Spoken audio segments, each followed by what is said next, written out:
অত্যন্ত মনের আবেগ, দুঃখ, অনুশোচনা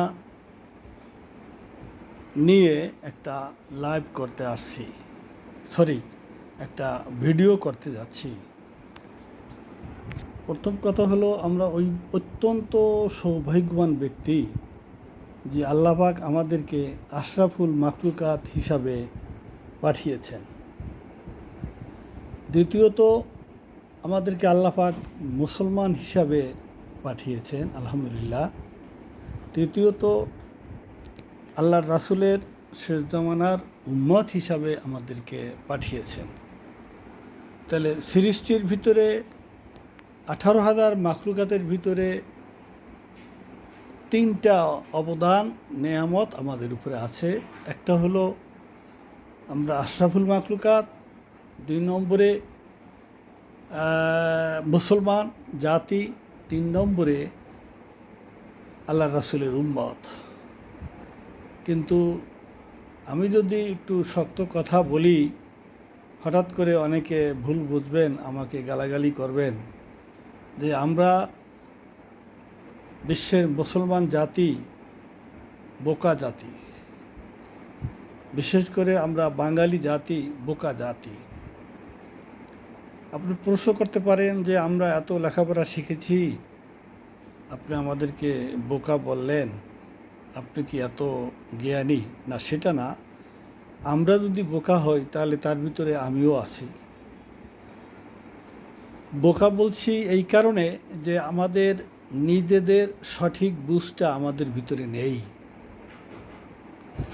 সঠিক বুঝটা আমরা ধারণ করতে পারছি না মুসলমান জাতি হিসাবে, বাঙালি জাতি হিসাবে।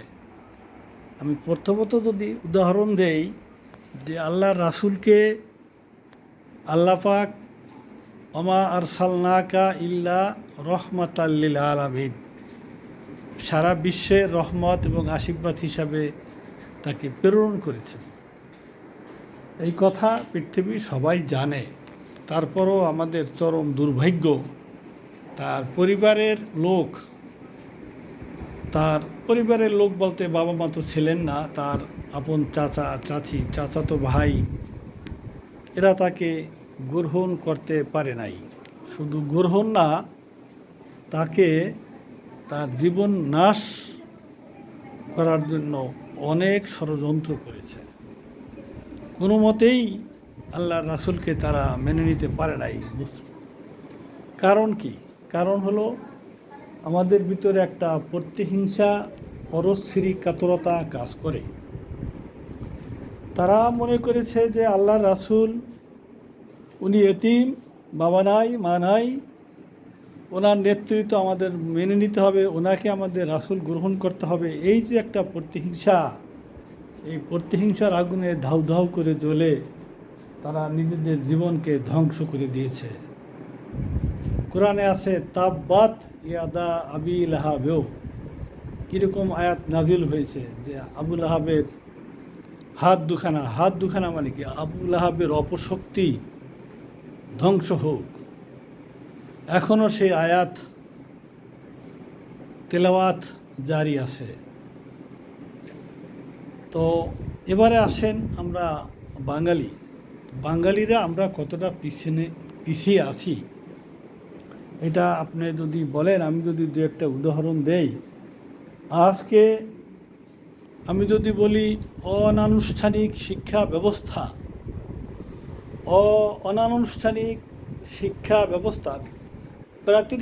প্রাতিষ্ঠানিক শিক্ষা ব্যবস্থা তো আছে, সেখানে আমরা শিক্ষা গ্রহণ করি।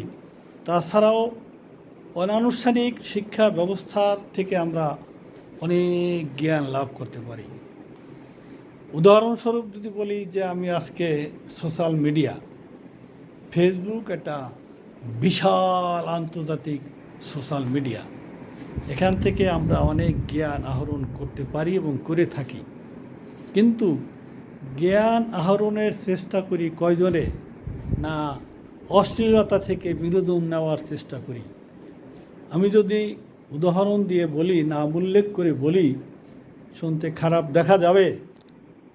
আজকে দেখেন, টাঙ্গাইলের ভাদামিয়া নামে একটা গ্রুপ ছিল হাসানের নেতৃত্বে। হাসান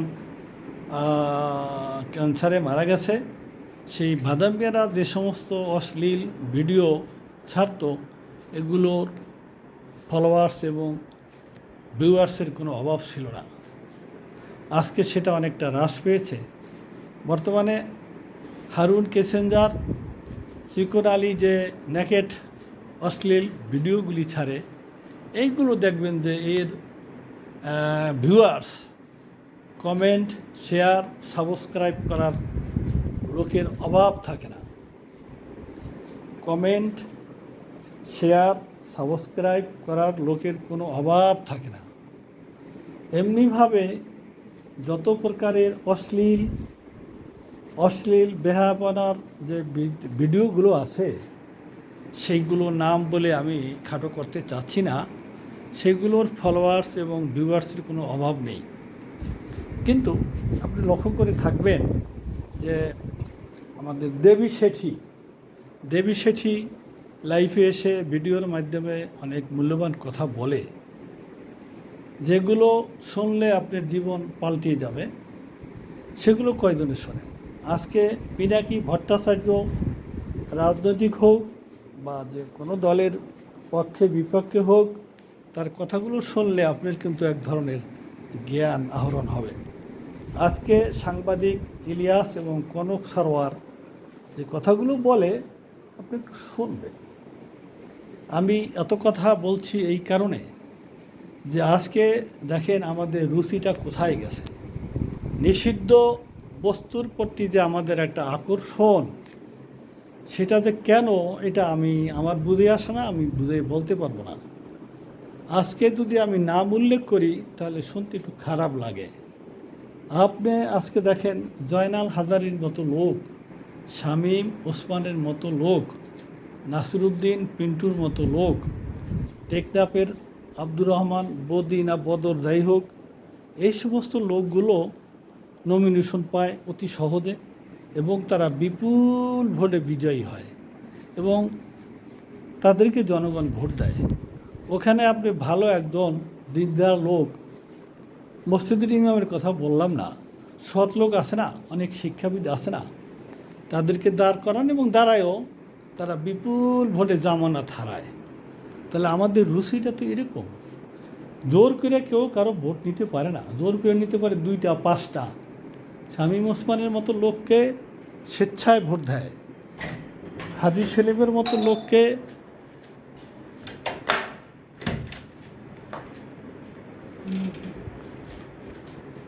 স্বেচ্ছায় ভোট দেয়, স্বেচ্ছায় হাজী সেলিমের মতো লোককে, নাসিরুদ্দিন পিন্টুর মতো লোককে, শামীম ওসমানের মতো লোককে, জয়নাল হাজারীর মতো লোককে স্বেচ্ছায় ভোট দেওয়ার লোকের অভাব নাই।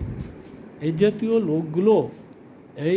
লোকগুলো দেশের নেতৃত্বে এসে আজকে দীর্ঘ 18 বছর যাবৎ দেশের 12টা বাজিয়ে দিয়েছে।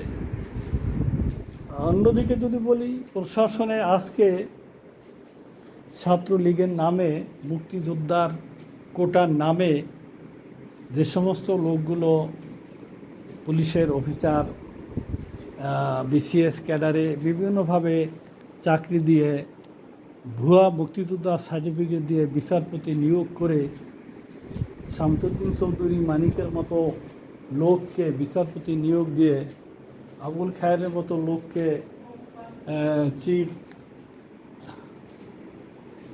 প্রধান বিচারপতি নিয়োগ দিয়ে দেশের 12টা বাজিয়ে দিয়েছে।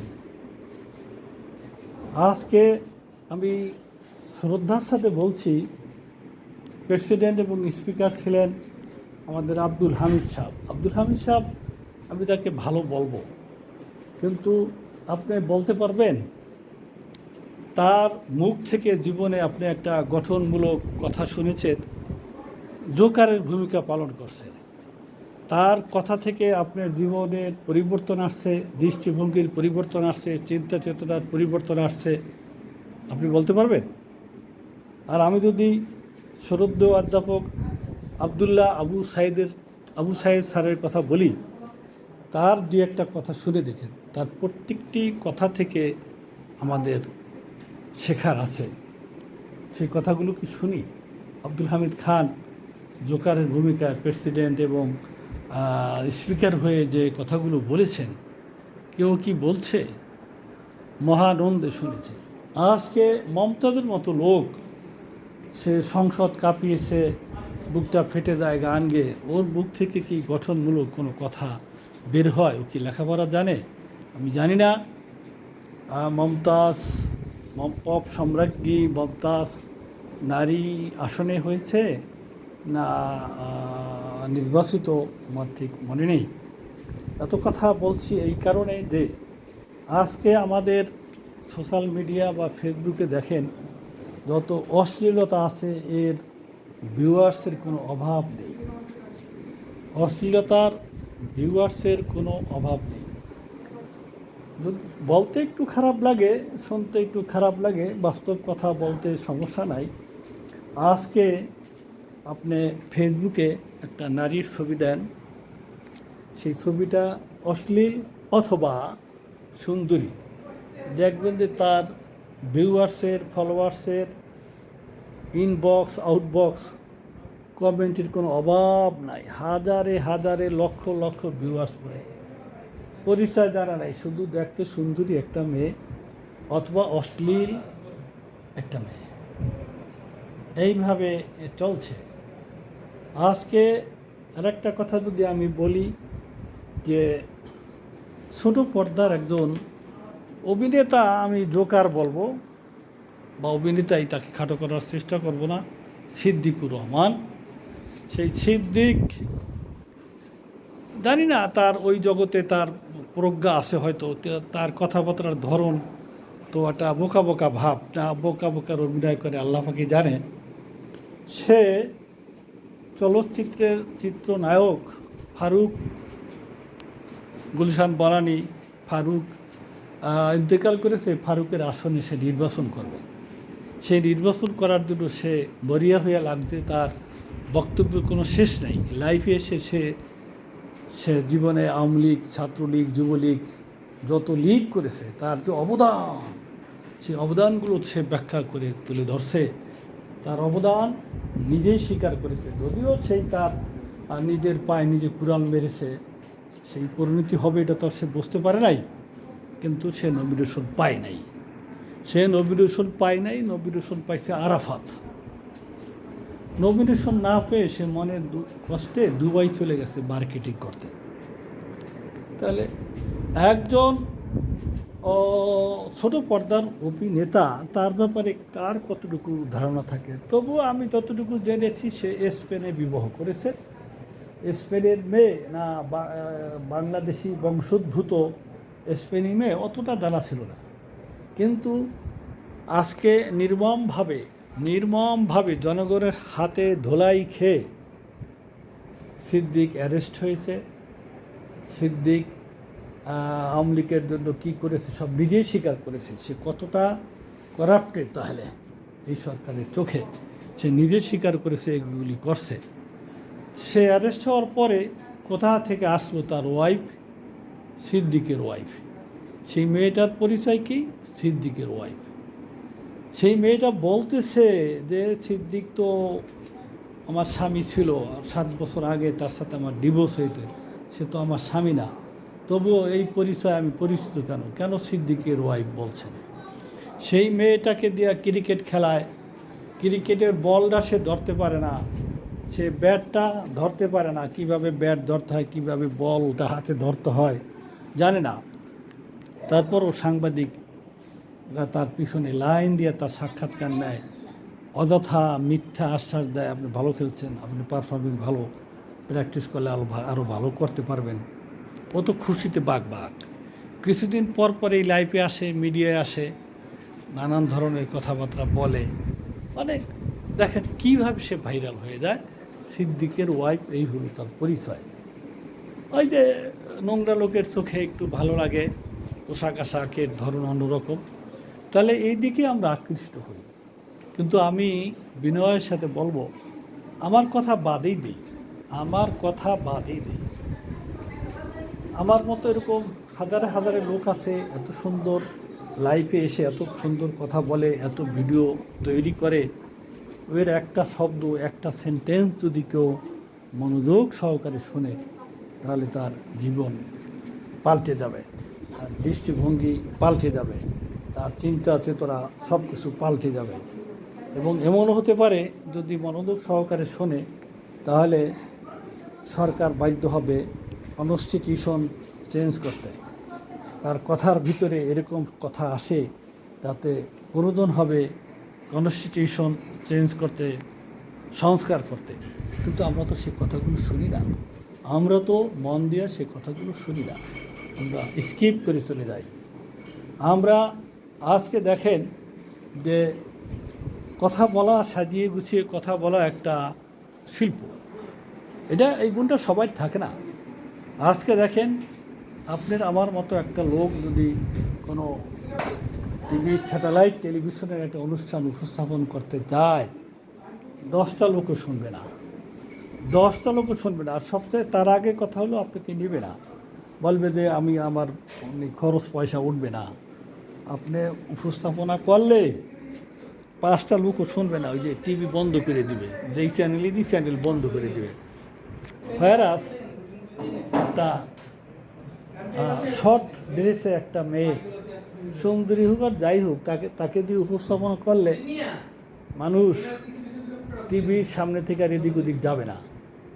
এই হলো আমাদের রুচি, এইভাবে আমরা পিছিয়ে আসি সঠিক জিনিসটা। এবারে যদি আমার ব্যক্তিগত কথা বলি, আমি এই পর্যন্ত যতগুলো লাইভ এবং ভিডিও করেছি, তা আমার নিজের গল্প নিজে করতেছি না, আমার নিজেরও তো একটা বিবেক আছে যে এই কথাগুলো কতটা গঠনমূলক, কতটা দেশের জন্য, কতটা মানুষের জন্য।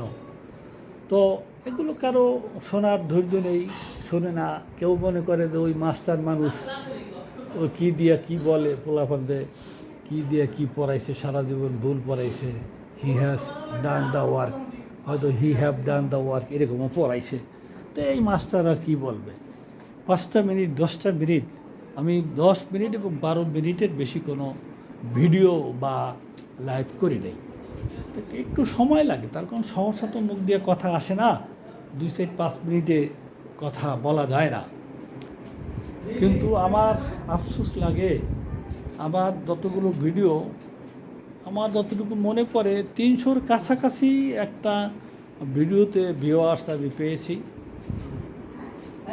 আর ওই শহর নিচেই বেশিরভাগ 2টা, 5টা, 10টা, 2টা, 5টা, 10টা, একটা এরকম ভিউয়ার্স আসে। তো এই হলো আমাদের রুচি। আপনি জেনে এবং শুনে অবাক হবেন যে আমি আমার যে কোনো একটা লাইফে এবং যে কোনো একটা ভিডিওতে বলেছি যে আমাদের দেশে প্রাইমারি থেকে সেকেন্ডারি স্কুলের শিক্ষক দিয়ে যত প্রকারের কাজ করা হয়, কোনো কাজ বাদ থাকে না। খালি আদমশুমারি আর ইলেকশন না, তারা জাতীয় যে ছুটিগুলো, পয়লা বৈশাখ বলেন, 21শে ফেব্রুয়ারি বলেন, 15 আগস্ট বলেন, 26শে মার্চ বলেন, 16 ডিসেম্বর বলেন, কোনো ছুটি ভোগ করতে পারে না। আরও 3 দিন আগের থেকে স্কুলে কাজ করতে হয়, আরও 2 দিন পর্যন্ত সেই কাজগুলি করে। তারপরও এটাকে বলা হয় ভ্যাকেশন ডিপার্টমেন্ট। ভ্যাকেশন ডিপার্টমেন্টের কারণে পেনশনে যে কতটা ঘাটতি হয়, এটা কয়জনে ভাবে আমি জানি না, আমার জানা নেই। আমি এটা নিয়ে অনেকবার বলেছি, লেখালেখি করেছি। আমি ফরিদপুর জেলা স্কুলে যখন ছিলাম, তখন আমার এক কলিগ মহিলা, সে রিটায়ারমেন্টে গেল। আর একজন আমার বন্ধু, সে যুব উন্নয়নের অফিসার, সে রিটায়ারমেন্টে গেল। সেম অফিসার, সেম স্কেল, কিন্তু পেনশনের যে ফিক্সেশন করা হইলো। আবার যতটুকু মনে পড়ে, বড় মোটা অঙ্কের মোটা দাগের একটা টাকা ব্যবধান হইল। একই স্কুলে চাকরি করে, ওই যে ভ্যাকেশন ডিপার্টমেন্টের কারণে কমপক্ষে 10 থেকে 15 লক্ষ টাকা ব্যবধান হলো। কিন্তু এই বিষয়টা কেউ ভাবে না, পেনশনে যখন যায় তখন এই চিন্তা করে না। এই কথাটা আমি বলেছি, কে আমলে নেয়? আমার শিক্ষকরাও আমলে নেয় না। আমি ভেবেছিলাম আমার এই কথা শুনে শিক্ষকরা সোচ্চার হবে, শিক্ষকরা এই ইস্যুটা নিয়ে একটু কথা বলবে না। শিক্ষকরা ওই যে যদি দুইটা টিউশনি করতে পারে, আর একজনের বাসায় গিয়ে কলিং বেল চাপবে আর ভিতর থেকে বলবে মাফ করেন, এইটাই খুব গুরুত্ব দেয়। তো আমি আরেকটা কথা বলে শেষ করব, যে আমি আরেকটা কথা বলেছিলাম, এই কথাটার কে কতটুকু গুরুত্ব দেয়, কে কতটুকু শুনেছে আমি জানি না। আমি বলেছিলাম যে আমাদের দেশে যে পোস্টমর্টেম করা হয়, বিশেষ করে নারী ডেড বডি, এই নারী ডেড বডির পোস্টমর্টেম করে পুরুষ ডুব। তার মানে বাংলাদেশে কোনো নারী ডুব নেই। নারী ডুব নেই, এই কথাটাকে আমি ভুল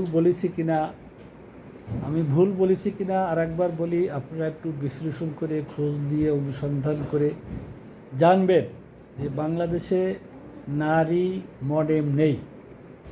বহু নারী আছে ডাক্তার যারা এই বিষয়ের উপরে লেখাপড়া করে, কিন্তু তারা তো মডেমের কাজ করে না। তাহলে এখানে আমাদের একটা জাতি হিসাবে দুঃখের বিষয় যে একজন নারীর পোস্টমর্টেম করতে, সুরাথাল করতে, তার সৎকার করতে আমরা শেষ পর্যন্ত মুসলিমের আইন এবং পর্দা রক্ষা করতে পারলাম না। একজন পুরুষকে দিয়া পোস্টমর্টেম করানো হয়, এর চেয়ে লজ্জাজনক আর কিছু হতে পারে না। এই কথাগুলো আমি একাধিকবার বলছি। এই কথা কে শুনেছে আমি জানি না।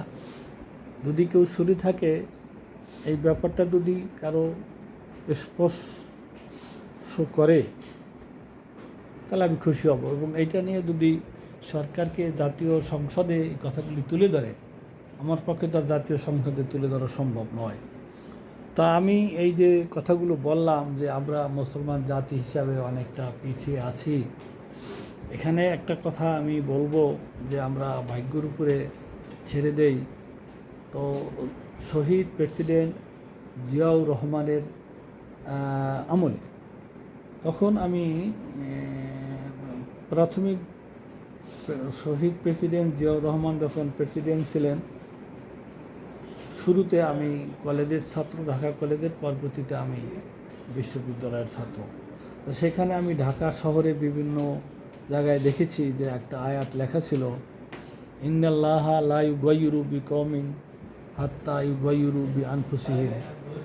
এই আয়াতটা উনি জায়গায় জায়গায় লিখে রাখতেন, এটাকে বিলবোর্ডের হিসাবে। এইটার অর্থটা আপনারা নিশ্চয়ই জানেন যে আল্লাহ পাক কোনো জাতির ভাগ্য পরিবর্তন করে না যতক্ষণ না সেই জাতি তার নিজের ভাগ্য নিজে পরিবর্তন করার চেষ্টা করে। আর একটাভাবে আমি বলি যে মানুষের বিধাতা আল্লাহ। আমার কথাটা যদি কেউ ভুল না বোঝেন, সঠিকভাবে যদি বোঝার চেষ্টা করেন, মানুষের বিধাতা আল্লাহ এবং মানুষের ভাগ্য বিধাতা মানুষ নিজেই মানুষের ভাগ্য বিধাতা। তা আমি আর কথা বাড়াবো না, এত লম্বা কথা কেউ শুনতে চায় না। কেউ যদি মনোযোগ সহকারে আমার এই ভিডিওটা শোনেন, আমি খুশি হব। আশা করি এক ধরনের উপকৃত হবেন। সকলে ভালো থাকুন, সকলের ভিতরে শুভ বুদ্ধির উদয় হোক, এই কথাটা বলেই আমি শেষ করছি। আসসালামু আলাইকুম ওয়া রাহমাতুল্লাহি ওয়া বারাকাতুহু।